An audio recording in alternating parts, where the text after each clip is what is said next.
A very good evening to all of you and a very warm welcome on our YouTube channel of Pratham Test Prep. I hope you're all doing good and I hope you're all keeping yourself snug and warm. It's really cold outside if you're anywhere in the northern part of India and or the northeast or anywhere that it's cold, right? So just keep yourself snug. It's that kind of weather at this point where you just kind of like, if you keep it casual, it's probably gonna not work well with you. But how are you all doing? I hope everything's going good and the first 10 days of 2023 have been nice with you.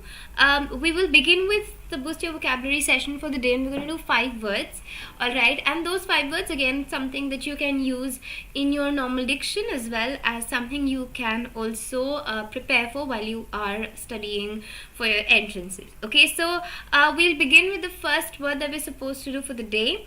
And the first word is inebriate. So for inebriate, if you have already watched these videos, I'm going to just very quickly tell you what MA stands for.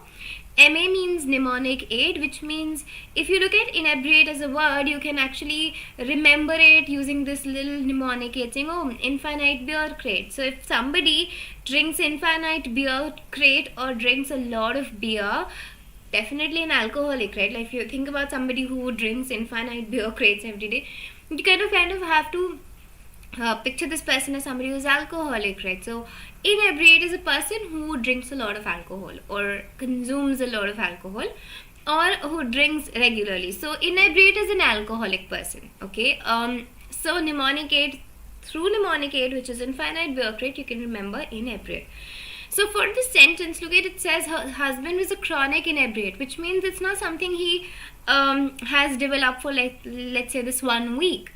He's a chronic inebriate, which means that he's been doing this for a very long time and he probably won't change himself. So an alcoholic who has been an alcoholic for a very long time and probably will remain the same is a chronic inebriate, okay? Chronic, which means something that goes on for a longer term. And so inebriate is a person who drinks a lot of alcohol. Since we're speaking of a person here, it's a noun. So if you remember how we talked about part of speech and noun being a person, place, animal, thing, feeling, state of being, quality, right, raw materials, these are all nouns. So here we're speaking of a person, so inebriate is a noun, okay? So infinite beer crate is how you'll remember this word. That's our first word for the day. Let's head to the second word. And for our second word, the word is trepidation. So for trepidation, maybe you can remember the mnemonic aid as tension. Okay, it just kind of sounds sort of similar. So trepidation is basically a lot of tension. Like you take a lot of tension, a lot of anxiety, or a lot of apprehension, worrying about the future. That is trepidation. So a fear and worry about what's going to happen, and apprehension, like a constant anxiety or a constant the constant state of being worrisome about what's going to happen in the future or how things are going to be, worrying about the uncertainty. So trepidation is just fear. Trepidation is tension that you might face every other day because you worry about your future. Okay, so that's trepidation. Let's look at the sentence. It says, we view future developments with some trepidation, which means we view the future developments, whatever's happening, whatever is being built or changed or whatever, with some fear, with some anxiety, with some tension. We kind of think that there's probably something wrong that's going to happen in the coming future because of all the developments. So that is what trepidation would be here. Fear, anxiety, tension. Okay, again, it's a noun. If you remember from something that we've already discussed, if the word ends with a T-I-O-N, then it is a noun. Even if it ends with an I-O-N, it still is a noun. So if you look at trepidation, it ends with an I-O-N. Tension, the word ends with an I-O-N. Apprehension also ends with an I-O-N. So all of these words are nouns. So since we're speaking of a fear or a worry, it's a noun. That's our second word. Let's head to the third word for the day, which is garganton. Now for garganton, you can remember giant. Okay, maybe like it's because it starts with G. You can also, remember it through gigantic. So gargantuan is gigantic. It's huge, enormous. ginormous, colossal, like really really big in size in general, right? So it can be anything that's physically big, all right.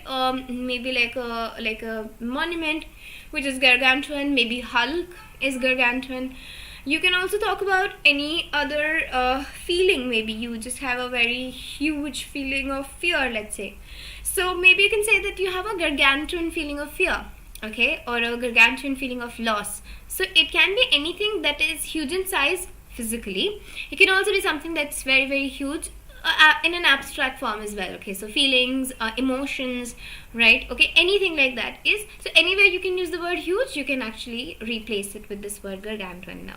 So he has a gargantuan appetite, which means it's a big, ginormous, enormous appetite, like a huge appetite, not a small portion. He eats a lot. So that's how I can use gargantuan. Since we're speaking of appetite, we're describing how the appetite was, or in the previous sentences we spoke of fear. Fear is a noun.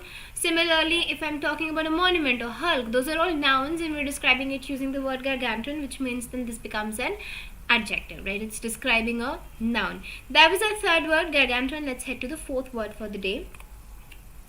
For the fourth word, the word is libertine. Now, I'm sure you might have already watched Friends, and so this gif is something you can relate with.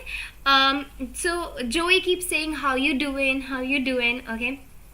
Now, why does he say that? Because he is known for being very very how do I put it lightly? He is known for being very very at liberty when it comes to sexual pleasures, right? Or a person who freely indulges, or without even thinking about moral aspects, indulges into a lot of sexual encounters.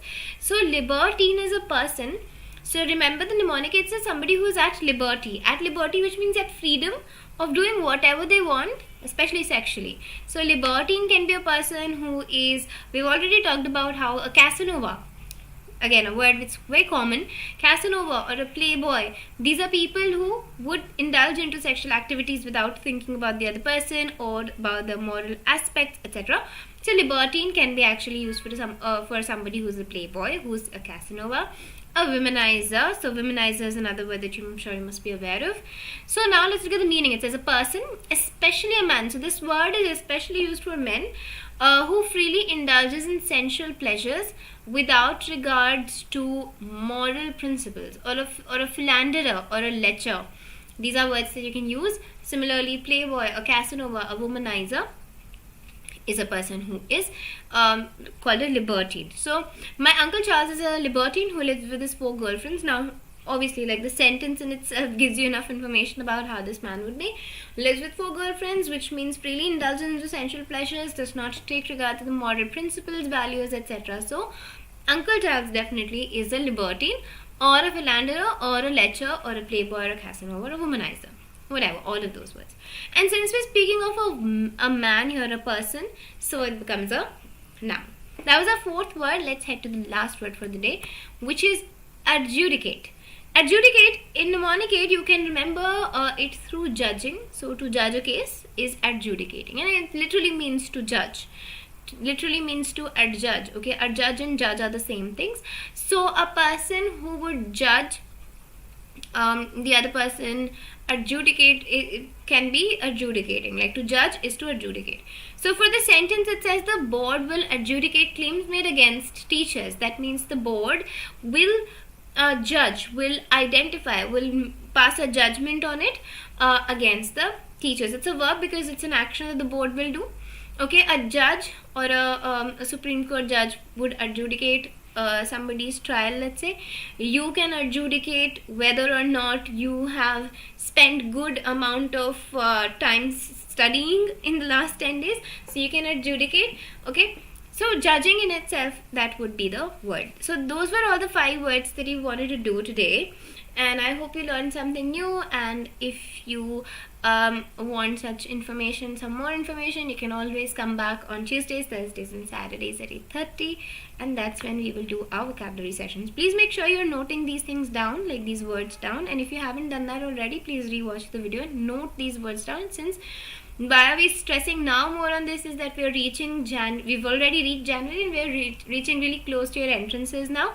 So make sure that you are making a separate register for all the vocab words that you learn from these videos. It's very, very important. And if there's anything that you are not aware of or not sure of, you can always comment and ask. Why don't you have quizzes anymore, Suman? Yeah, that's because now we're kind of we're actually trying to just give you the flavor of words at this point. Okay, but maybe eventually we might just come back with it. Okay, all right, thank you so much everyone. Have a very good night. Take care of yourselves. Bye bye.